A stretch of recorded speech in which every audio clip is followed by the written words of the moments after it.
Queridos, a segunda palavra que eu quero compartilhar com vocês é desdobrando um pouco a respeito do chamado apostólico, né? Com base no texto de Atos 17, que fala da chegada de Paulo à cidade de Atenas, né?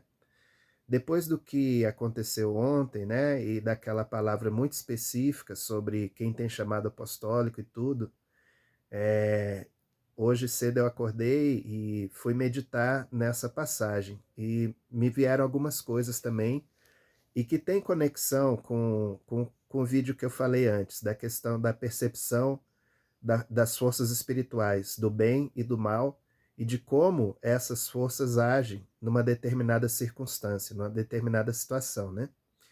Então eu recomendo principalmente aos que sabem que tem esse chamado apostólico, que leiam, meditam, orem em cima dessa palavra, né? Como foi dito ontem, nós iniciamos um tempo de jejum de 15 dias. Então, busque ao Senhor mais revelação e mais compreensão em cima desse texto nesses 15 dias. E eu sei que o Senhor vai acrescentar mais ferramentas, além das que já trouxe sobre as nossas vidas ontem, tá bom? E essa palavra de Paulo, de Atos, capítulo 17, fala da chegada de Paulo na cidade de Atenas, né? Eu não vou ler todo, mas só vou pensar aqui algumas partes, né? Diz que Paulo estava na cidade de Bereia, né? Que era também ali na Grécia, e de lá eles foram enviados pelo povo até Atenas, né? E regressaram para Bereia, trazendo ordem para que Silas e Timóteo mais depressa fossem vê-lo, né? Fossem encontrar com ele em Atenas. E aí a Bíblia diz que enquanto Paulo os esperava em Atenas, estava ali aguardando, ele foi percorrendo a cidade e foi sentindo a cidade. Veja, Paulo foi enviado para um lugar novo, né? Paulo foi enviado para uma missão, né? Depois a gente vai voltar nesse ponto. E aí diz que enquanto ele estava em Atenas, Atos 17, 16, o seu espírito se revoltava em face da idolatria dominante na cidade. Ele começou a ver vários altares, vários discursos, vários ensinos sendo propagados ali, né? E ressaltou no coração dele, amargurou o espírito dele, a idolatria que existia naquele lugar, né? E é assim até interessante falar isso, porque muitas vezes a gente olha para Atenas, Grécia, e a primeira coisa que a gente lembra é de lógica, é de raciocínio, é de razão, é de mente, né? É de filósofos, epicureus, estoicos, Sócrates, Platão, Aristóteles, aquela coisa toda, né? A gente não lembra muito de idolatria, né? De deuses, de ídolos, etc. A gente lembra dessa herança racional que a Grécia trouxe para o mundo ocidental. Mas veja que a percepção do apóstolo ela é diferente. O apóstolo vê além da circunstância, além da superfície, né? O apóstolo é alguém que eu vou chamar assim, é uma antena de Deus na terra, né? É alguém que percebe a frequência daquilo que está rolando por trás da aparência material de uma situação, de um lugar, de uma família, de uma casa. E como eu falei ontem, você não vai dormir discípulo num dia e acordar apóstolo no outro, né? Essa questão apostólica, ela é um crescente. Assim como todo ministério na nossa vida, a gente recebe uma semente. E a partir do momento que você cultiva aquela semente, ela vai expressar todo o potencial que está contido no DNA da semente. Assim também no ministério apostólico, né? Então, aqui eu estou falando de Paulo sendo enviado para uma nação estranha, para uma cidade estranha, e num caráter de pioneirismo, de iniciar uma missão. Mas o chamado apostólico, né, assim como o pastoral também, tem muito disso. Ele começa nas pequenas coisas. Então, você pode ser enviado para uma família. Você pode ser enviado para uma visita numa casa. Deixa eu te dizer, você pode ser enviado para uma escola. Ah, mas eu vou estudar. Não. Se você tem um chamado apostólico, você vai proclamar naquele lugar. Você vai como estudante, sim, mas você vai como um apóstolo. Você vai como um pioneiro do Senhor em alguma coisa que Ele quer realizar ali. Então, isso muda a nossa perspectiva, porque quando a gente tem um chamado, mas, né, eu vou mencionar aqui porque já é evidente. Eu vou jogar no time, vou jogar no Leões, né? Você não vai só jogar no Leões. Você vai ser enviado com eles como apóstolo. Para onde esse time for, você vai com esse chamado. E ali onde você estiver, você vai desempenhar esse chamado, né? Eu falo por mim, eu vou para os estados desse país, né? Eu não vou só como servo do estado, eu vou como servo do reino, né? Eu vou com a antena espiritual ligada para saber o que que Deus quer que eu faça naquele contexto espiritualmente falando. Cumpro minhas missões, cumpro o meu papel do Estado brasileiro, mas cumpro também o meu papel da pátria celestial da qual eu sou eternamente, né? Então a gente tem que ter essa visão, essa percepção sobre o nosso chamado, né? E o apóstolo, ele é essa pessoa.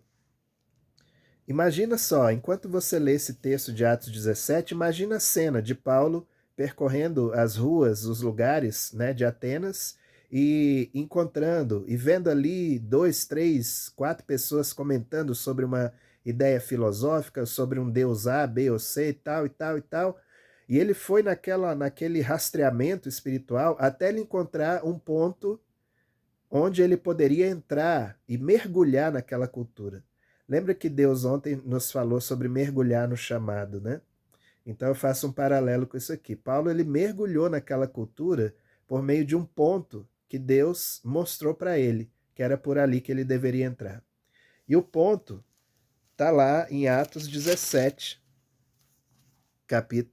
versículo 23, quando Paulo diz assim: diante dos objetos de vosso culto encontrei também um altar no qual está inscrito: ao Deus desconhecido.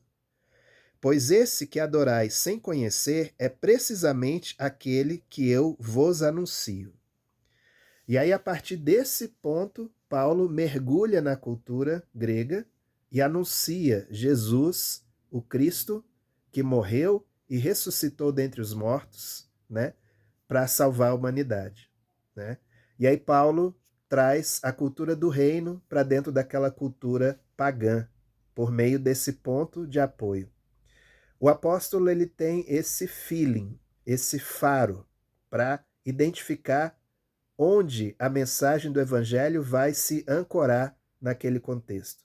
No contexto de uma pessoa, de uma família, de uma casa, de uma escola, de uma igreja, né? Deixa eu falar uma coisa. Às vezes você vai ser enviado até mesmo para outras localidades ou outras agências do reino de Deus.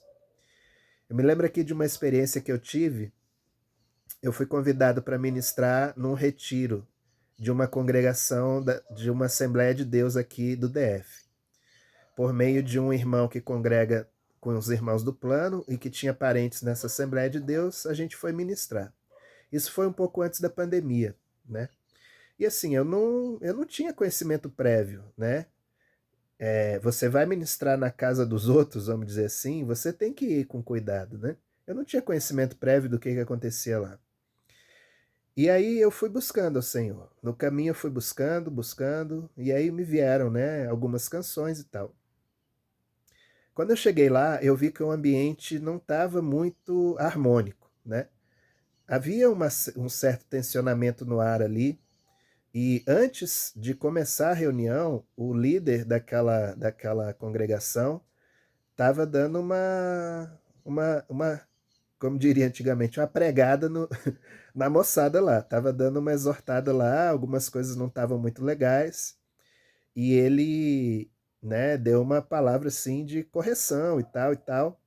Então, assim, o clima já não estava lá muito legal, né? E aí o irmão, né, obviamente, ele tinha que fazer isso, não estou criticando ele. Ele, né, fez essa palavra de exortação e de ajuste.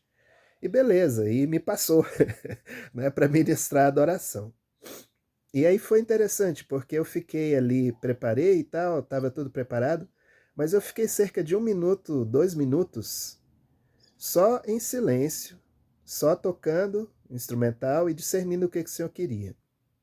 Aí me veio o discernimento.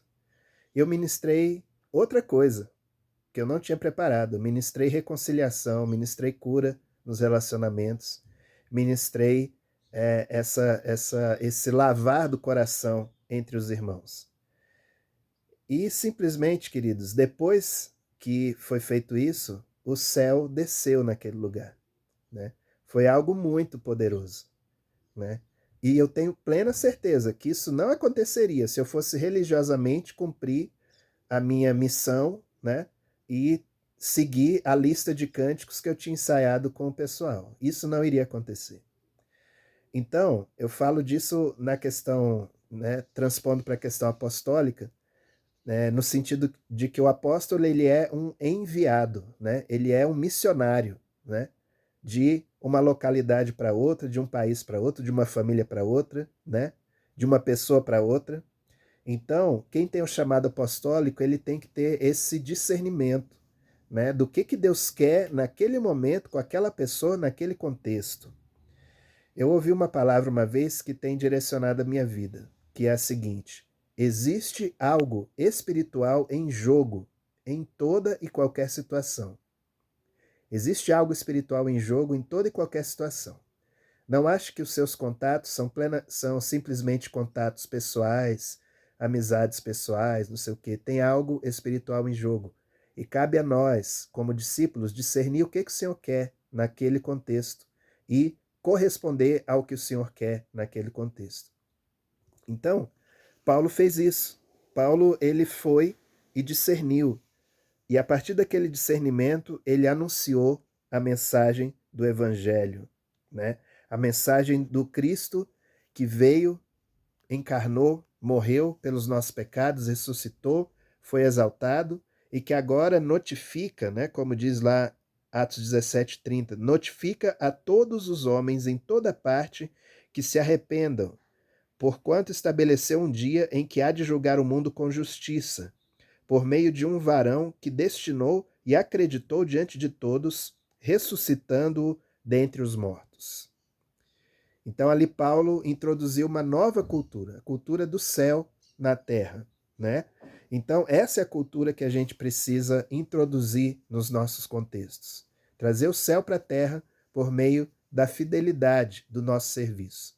E aqui, fechando, né, essa outra meditação, eu exorto a quem tem, principalmente, essa mensagem é para todos, mas ênfase para quem tem o chamado apostólico, né?